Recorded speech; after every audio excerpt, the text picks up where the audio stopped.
Motivation is a wonderful thing. It feels good. It gives you energy, makes you excited about your goals. But there's one major problem. It's unreliable. It comes and goes like the wind. Some days you wake up feeling inspired, ready to take on the world. Other days you don't even want to get out of bed. And if you depend on motivation alone, those other days will destroy your progress. Discipline, on the other hand, is different. Discipline doesn't care how you feel. Discipline doesn't ask if you're in the mood. Discipline is about doing the work, whether you want to or not. It's about setting a standard for yourself and following through every single day. Think about the most successful people in any field: athletes, entrepreneurs, artists. Do you think they feel motivated every morning? Do you think they leap out of bed, eager to train, to work, to create? No, they feel the same resistance you do. They have days when they don't want to show up, but they show up anyway. That's the difference. The truth is, discipline is nothing more than a habit. And just like any habit, it's built through repetition. Every time you push yourself to do the work, even when you don't feel like it, you strengthen your ability to take action regardless of your emotions. Over time, it becomes automatic. You don't have to think about it. You just do it. But discipline isn't just about big goals. It's in the small, daily decisions. Waking up early when you'd rather sleep in. Going to the gym when you'd rather stay on the couch. Finishing that project when you'd rather scroll through your phone. Each time you choose discipline over comfort, you reinforce your identity as someone who follows through. Someone who doesn't need motivation to get things done. Most people fail because they believe success is about feeling inspired. They wait for the right mood, the right energy, the right moment. But discipline teaches you something different. It teaches you that action creates momentum, not the other way around. You don't need to feel like working, you just need to start. And once you start, something incredible happens. Your mind catches up. The resistance fades, the energy comes, and before you know it, you've done the work. Most people think success comes from massive action, huge breakthroughs, life-changing moments, and big leaps forward. But in reality, success is built on something far simpler: small wins repeated over time. A small win might not seem like much at first. Waking up 30 minutes earlier, reading 5 pages of a book, making 1 extra sales call, hitting the gym for just 10 minutes. None of these actions feel significant in the moment, but they create something powerful: momentum. Momentum is what separates those who achieve their goals from those who give up. Because when you start small and succeed, something shifts inside you. You begin to see yourself as capable. You build confidence. You realize that progress isn't about waiting for a perfect day or a massive burst of motivation. It's about stacking up small victories, one after another. Think about a snowball rolling down a hill. It starts small, barely noticeable, but as it keeps moving, it picks up speed, it grows, it becomes unstoppable.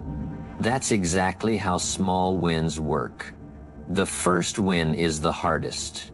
The first step feels like nothing, but once you take it, the next step becomes easier.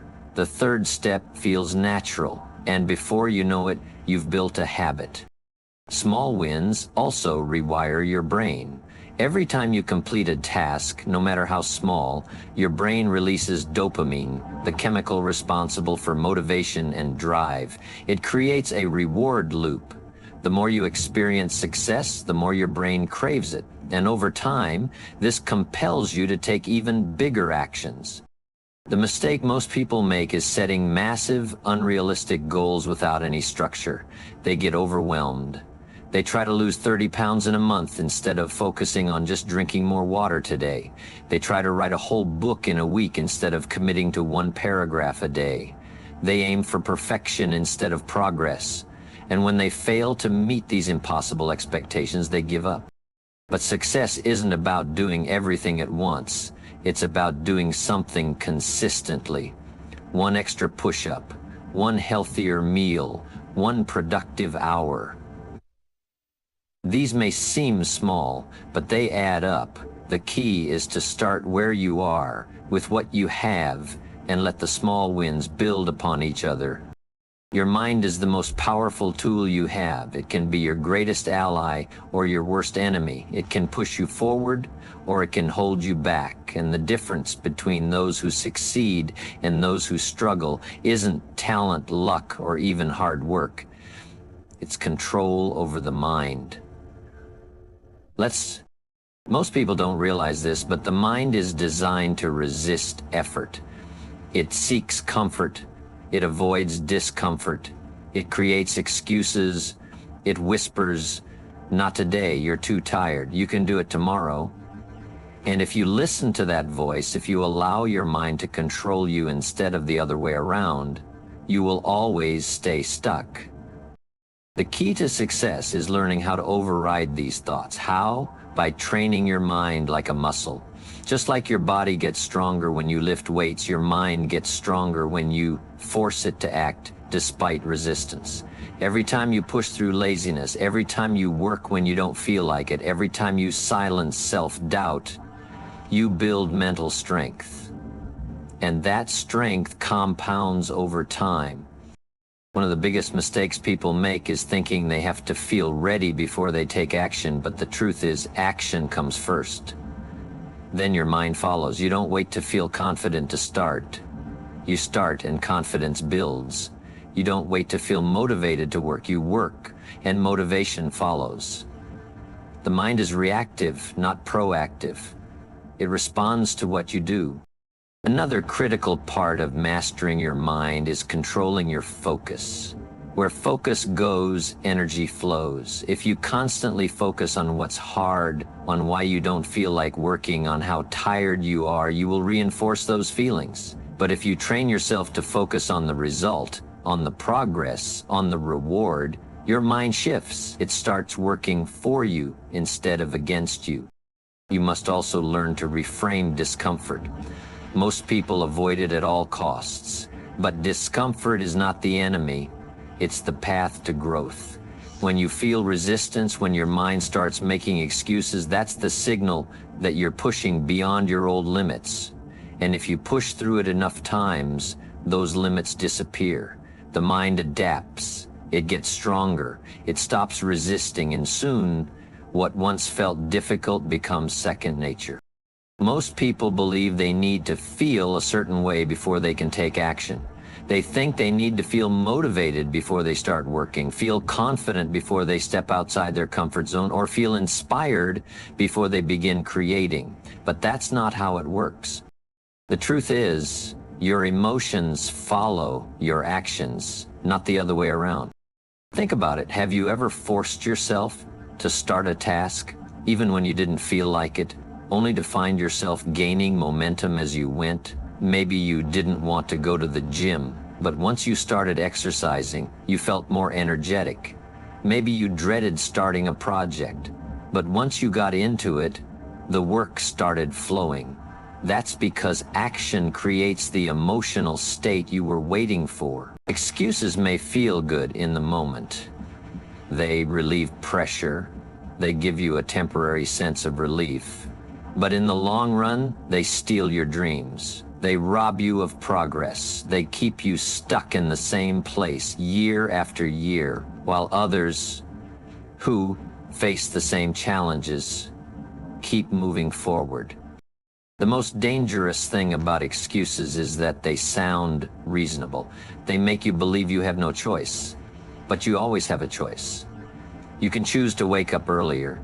You can choose to work despite the fatigue. You can choose to take action even when you don't feel like it. And the moment you stop allowing excuses to control you, your entire life begins to change. Because once you eliminate excuses, what's left? Action. and action is the only thing that leads to progress. So whenever you catch yourself making an excuse, stop and ask yourself, is this really true, or is this just a comfortable lie?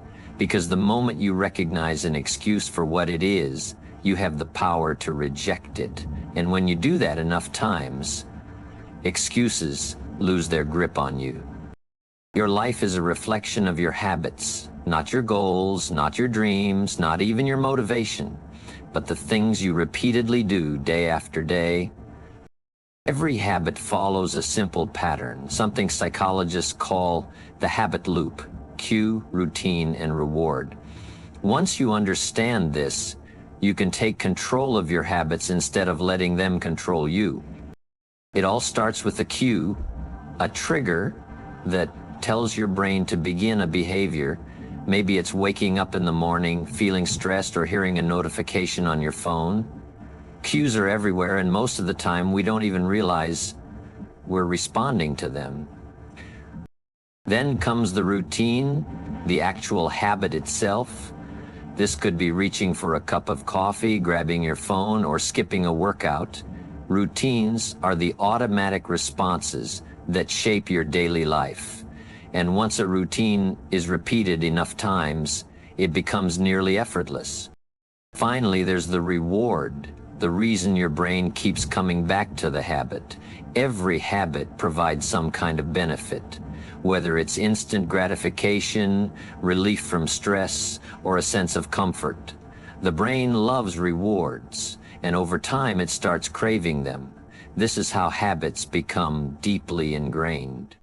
Now here's where it gets powerful. This loop works for both good habits and bad habits.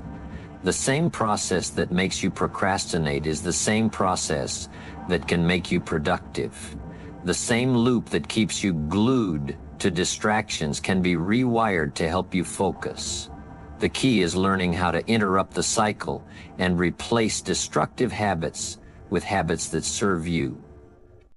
If you want to break a bad habit, start by identifying the cue. What triggers it? Is it stress, boredom, a specific time of day? Once you know the cue, you can consciously change the routine. Instead of grabbing your phone, you take a deep breath. Instead of skipping the gym, you put on your workout shoes. It's not about removing habits, it's about redirecting them. And if you want to build new, powerful habits, make the reward immediate. If the habit feels rewarding, your brain will reinforce it. Maybe it's tracking your progress. Maybe it's celebrating small wins. Maybe it's reminding yourself why you started. The more rewarding the habit feels, the stronger it becomes. Most people fail to change because they rely on willpower alone, but willpower fades. Systems last. If you set up your habit loop correctly, success becomes automatic. You won't have to think about working, you'll just do it. You won't wait for motivation, you'll take action on autopilot. And once a habit is deeply ingrained, nothing can stop you. Most people live their lives ruled by their emotions. They only take action when they feel like it. They work when they feel motivated. They exercise when they have the energy. They push forward when everything feels right. But the moment they feel tired, unmotivated, or discouraged, they stop. This is why so many people never reach their full potential. They let their feelings dictate their actions. But those who achieve greatness operate differently. They don't rely on feelings. They rely on commitment. They understand that commitment means doing what needs to be done, even when they don't feel like it. Because feelings are fleeting. They change with the weather, with circumstances, with mood. But commitment is solid. It doesn't waver. Think about an athlete training for a championship. Do they wake up every day feeling excited to practice? No. There are days they feel exhausted. There are moments they want to quit. But they show up anyway. Why? Because they made a commitment to their goal. The same applies to success in any area: business, health, relationships, personal growth. The ones who win aren't the ones who feel like working every day. They're the ones who work no matter what. Feelings are temporary, but discipline builds momentum, and momentum creates results. The moment you decide that your actions will no longer be controlled by how you feel, everything changes. You stop negotiating with yourself. You stop making excuses. You stop waiting for motivation, and you start taking control. Because at the end of the day, success is simple. It's not about what you feel like doing. It's about what you're committed to doing. Goals are important. They give you direction, a target to aim for, but goals alone won't get you where you want to go. The real key to success is not just setting goals, it's creating a system that makes achieving them inevitable. Think about it. Anyone can set a goal. You can decide you want to lose 20 pounds, start a business, or write a book. But setting the goal doesn't guarantee success. What matters is what you do every single day to move toward it. That's where systems come in. A system is a repeatable process, a structure that ensures progress no matter what. Instead of saying, I want to lose weight, a system says, I will work out at 7 a.m. every day and plan my meals in advance. Instead of saying, I want to make more money, a system says, I will reach out to 5 new clients every day and improve one skill each week. Systems remove uncertainty. They take the guesswork out of success. When you rely only on goals, you're constantly wondering, what should I do next? But when you have a system, the next step is automatic. You don't have to rely on motivation or willpower. You just follow the process. The best part? When you focus on the system, the results take care of themselves.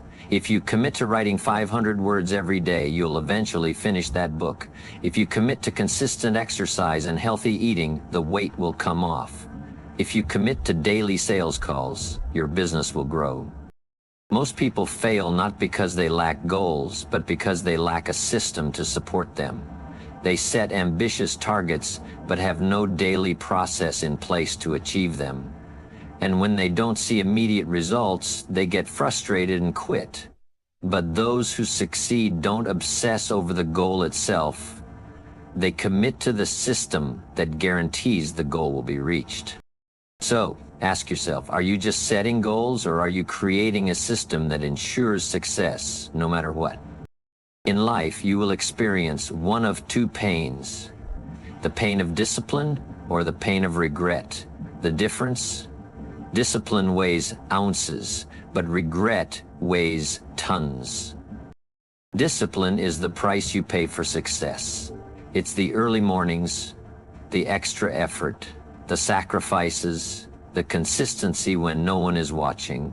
It's saying no to distractions, pushing through discomfort, and staying committed even when you don't feel like it. Discipline is hard, but it's temporary. The struggle lasts for a moment, but the rewards last a lifetime.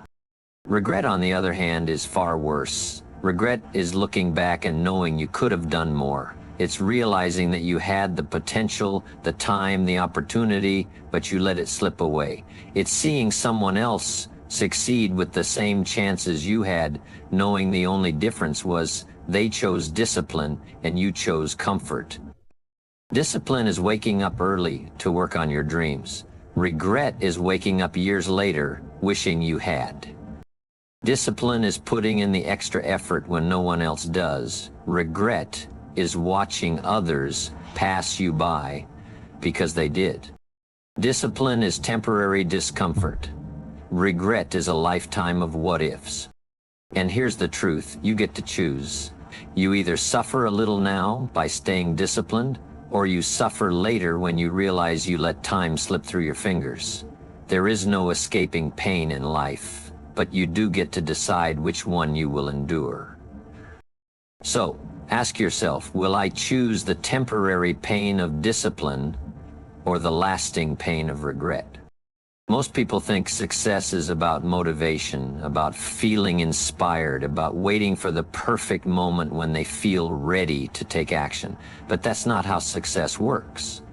Success has nothing to do with how you feel. It has everything to do with what you do. Your feelings are unreliable. Some days you'll wake up energized, ready to take on the world. Other days you won't feel like doing anything. But if you only take action when you feel good, you'll never be consistent. And without consistency, success is impossible. Winners don't wait to feel like working. They work no matter what. They don't ask themselves, do I feel like doing this today? They ask, what needs to be done? They understand that feelings are fleeting, but actions build habits. And once the right habits are in place, success becomes inevitable. Think about an athlete training for a championship. Do they always feel like practicing? No. But they train anyway because they know that skipping today means falling behind tomorrow. Think about a writer working on a book. Do they always feel inspired? No. But they write anyway because they know that waiting for inspiration leads to nothing. The difference between those who succeed and those who don't isn't talent, intelligence, or luck. It's the ability to act despite emotions, the ability to push forward when motivation fades, to stay disciplined when the excitement wears off, to do the work whether they feel like it or not.